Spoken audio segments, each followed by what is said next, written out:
akan diterapkan pelajaran matematika di tingkat TK. Ruwet.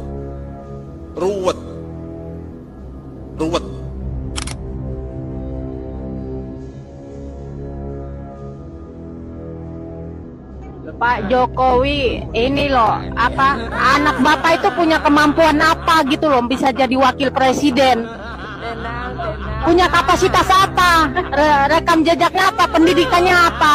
Banyak anak bangsa yang pintar, tapi mereka jadi tukang ojek, jadi gojek di mana-mana.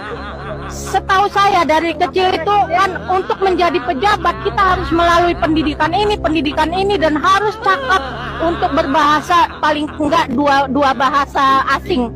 Ini anak bapak bisa apa coba? Kontroversi gaya kepemimpinan Gibran, panen hujatan. Assalamualaikum warahmatullahi wabarakatuh. Halo Sobat RJ semuanya. Apa kabar kalian hari ini? Masih semangatkah kalian memperjuangkan hidup di tengah situasi ekonomi yang semakin hari semakin sulit ini? Tentu semangat dong. Nah, kali ini kita akan membahas sesuatu yang bikin geleng-geleng kepala. Bukan soal kebijakan besar atau solusi yang nyata untuk rakyat, tapi tentang wakil presiden Indonesia sekarang, yaitu Gibran Raka Buming Raka. Di sini banyak publik mempertanyakan apa kontribusinya buat bangsa ini. Untuk itulah, mari kita kupas tuntas masalah ini. Bayangin sob, sebagai wakil presiden, tugas utamanya tentu seharusnya adalah membantu Presiden Prabowo Subianto, yaitu menyelesaikan masalah-masalah besar bangsa ini. Tapi apa yang dilakukan Gibran? Dia pun malah sibuk untuk melihat rahasia rambut para siswa SMA. Hehe. Kalian memang tidak salah dengar. Di sini Gibran pun tampak sibuk merahasia rambut para siswa sekolah. Bener-bener nih Gibran, semua pekerjaan kepala sekolah seolah dia serobot. Beberapa waktu yang lalu, video viral di media sosial telah memperlihatkan Gibran berusaha hadir di sebuah sekolah untuk memantau rahasia rambut kepada para siswa. Dan lucunya, ini bukan sekedar rahasia, tapi ada petugas barber yang langsung merapikan rambut para siswa yang dianggap telah terlalu panjang. Tampak para siswa pun berdiri antri untuk menunggu giliran dipotong. Di sini netizen pun lalu rame-rame dan banyak memberikan komentar pedas kepada akun Gibran. Ada yang bilang ini kerjaannya konten kreator, bukan wakil presiden. Ada juga yang menyindir, punya wapres, kerjaannya kok receh. Hade, nggak salah sih.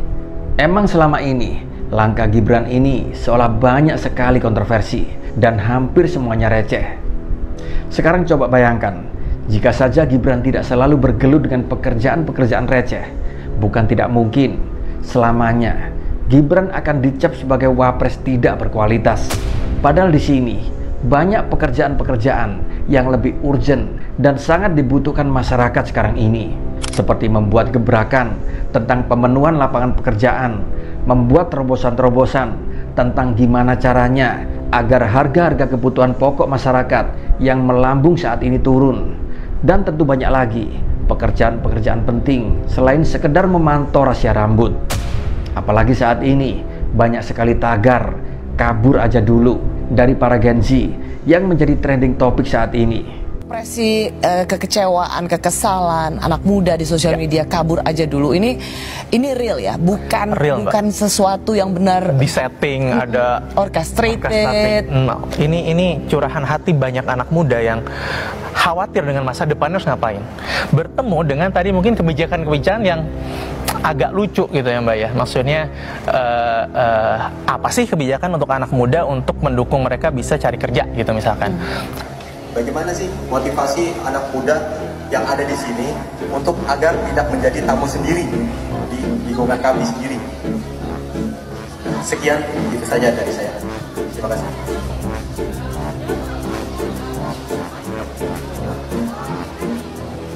Selama pembangunan IKN ikut dilibatkan nggak? Dari musyawarah, rapat-rapat pasti dilibatkan ya Pak ya? Untuk pembangunan apa, master plan segala macam? Ada diskusinya dulu kan?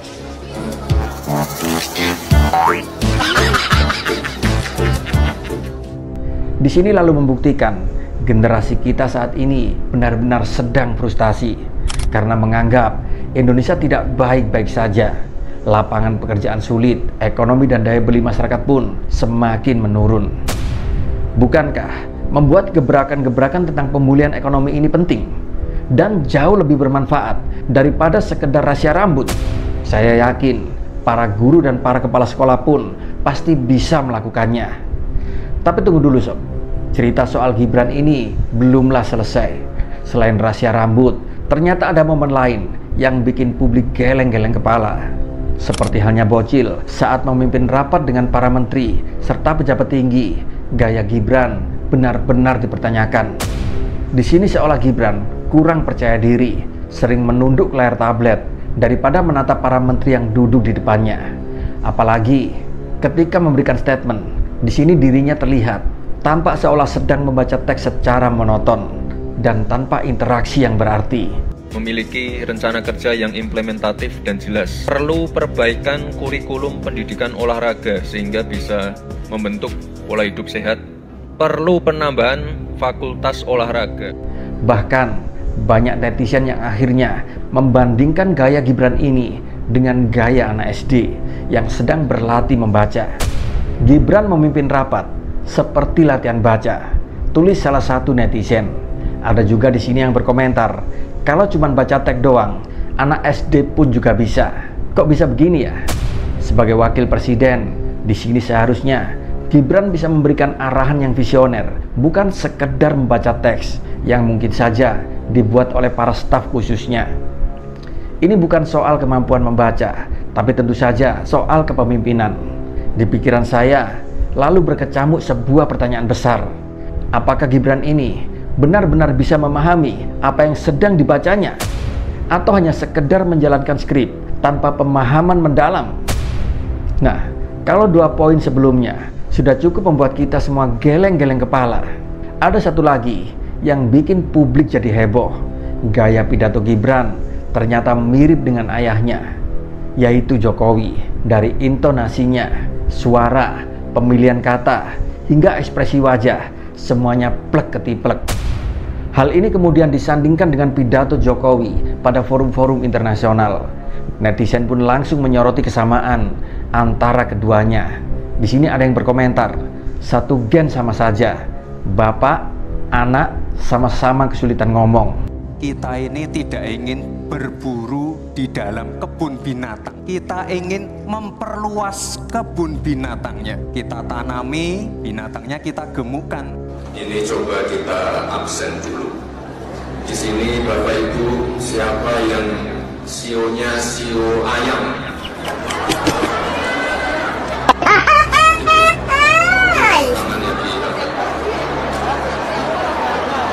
Sio kerbau.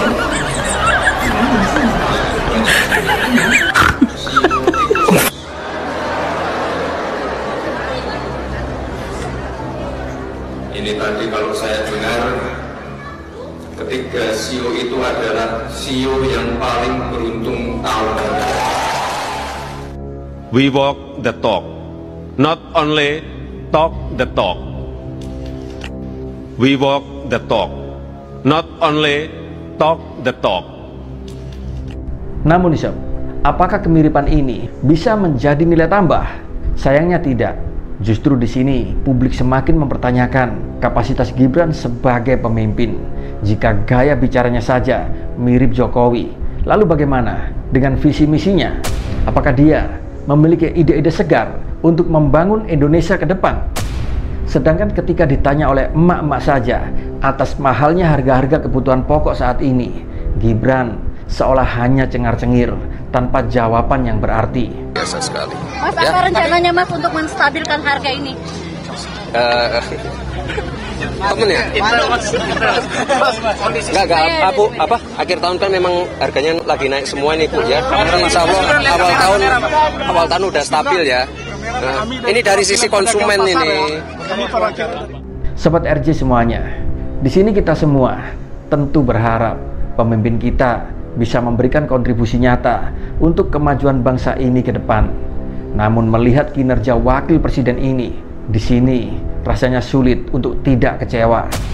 Alih-alih fokus pada masalah-masalah besar seperti pengangguran, kemiskinan, dan semakin sulitnya perekonomian masyarakat, dirinya malah sibuk dengan hal-hal yang kurang penting seperti rahasia rambut dan lain-lain. Jadi di sini tidak salah bila gaya Gibran ini dalam memimpin sangat begitu dipertanyakan, bahkan sampai dibanding-bandingkan dengan anak SD. Jadi di sini apa yang bisa kita lakukan sebagai rakyat? Pertama, mari kita terus kritis terhadap kebijakan pemerintah. Kedua, jangan pernah berhenti berharap bahwa suatu hari nanti kita akan memiliki pemimpin yang benar-benar peduli kepada rakyatnya. Terima kasih sudah menonton video ini sampai habis. Jangan lupa untuk like, share, dan subscribe channel ini agar kita bisa terus bersama-sama mengkritisi kebijakan pemerintah demi masa depan Indonesia yang lebih baik. Salam perjuangan dan sampai jumpa dalam video kami berikutnya. Wassalamualaikum warahmatullahi wabarakatuh.